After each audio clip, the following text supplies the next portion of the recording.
Hi everyone, my name is Nama. Deep learning in healthcare has become increasingly important in recent years. Today, I will be presenting a project on embeddings and classification of medical time series using event-based contrastive learning approach, also known as EBCL, implemented in the PyHealth framework. PyHealth is a Python library designed for machine learning applications in the healthcare setting. I will walk you through the problem addressed in the healthcare industry, the proposed method, PyHealth implementation, the experimental results, and finally some ablation studies. Clinic time series data is challenging because it is irregular, comes from multiple sources, and tied to key clinic events.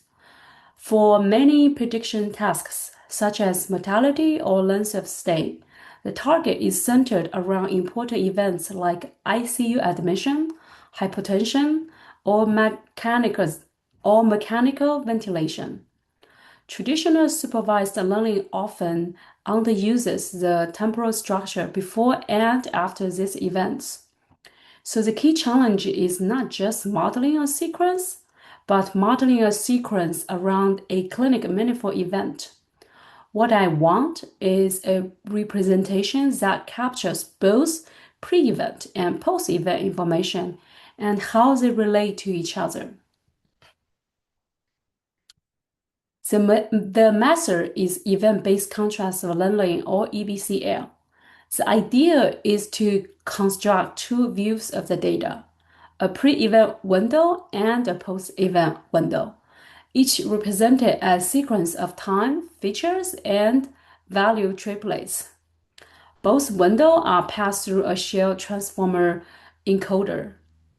Then separate projection heads map them into a latent space where a contrastive loss is applied. The model learns to align matching pre and post windows from the same event while separating mismatched pairs. This helps the model learn meaningful representations centered around clinical events. After pre-training, the encoder is used for downstream prediction tasks. There are two approaches. In the pre-only setting, I use only the pre-event representation. In the pre plus post setting, I concatenate both representations. However, for many clinic tasks, most traditional research uses pre-only to avoid data leakage, since post-event data may reveal their outcome.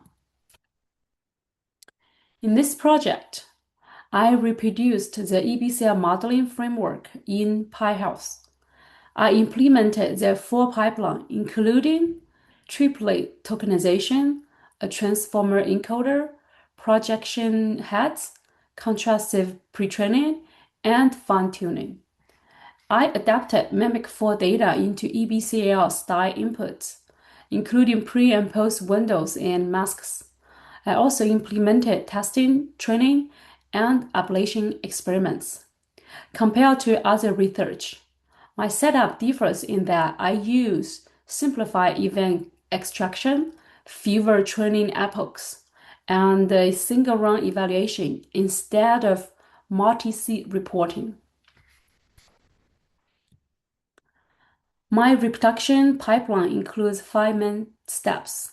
First, I implemented the EBCL model with contrastive learning.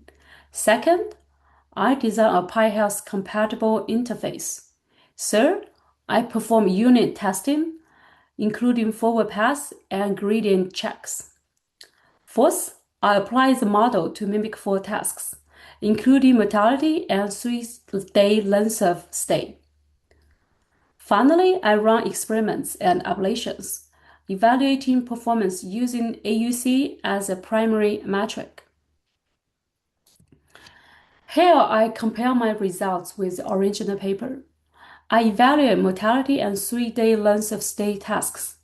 Overall, my results are lower for mortality prediction, but closer for length of stay, with one case even exceeding the paper.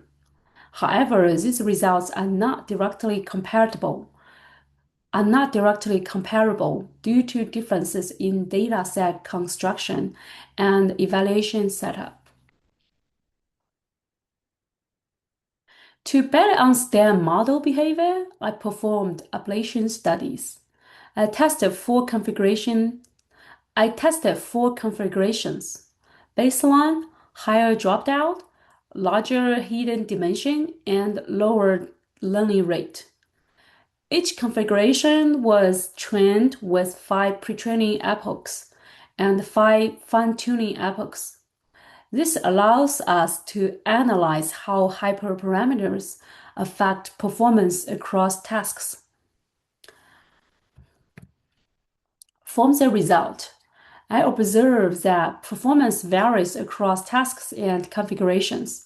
The best configuration is not just consistent across all tasks, indicating the EBCL is sensitive to hyperparameter choices. I also see that the strongest performance occurs on mechanical ventilation with 3-day length of stay, while mortality remains more challenging.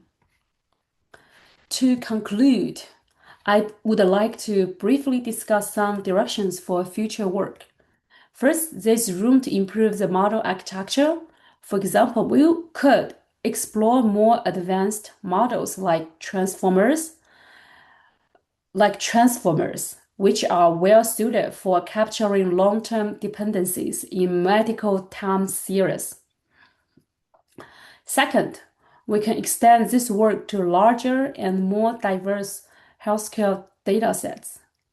This would help evaluate how well EBCL generalizes across different patient populations and clinic tasks. Another important direction is hyperparameter optimization. Turning factors such as temperature, batch size, and event sampling strategies could further improve the quality of the learned presentations.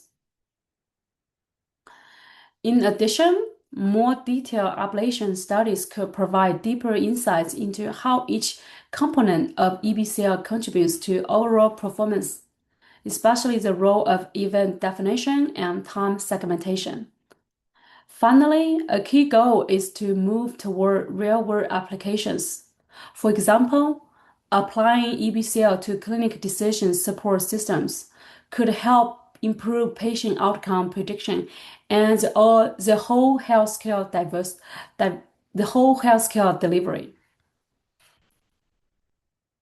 Thank you for watching.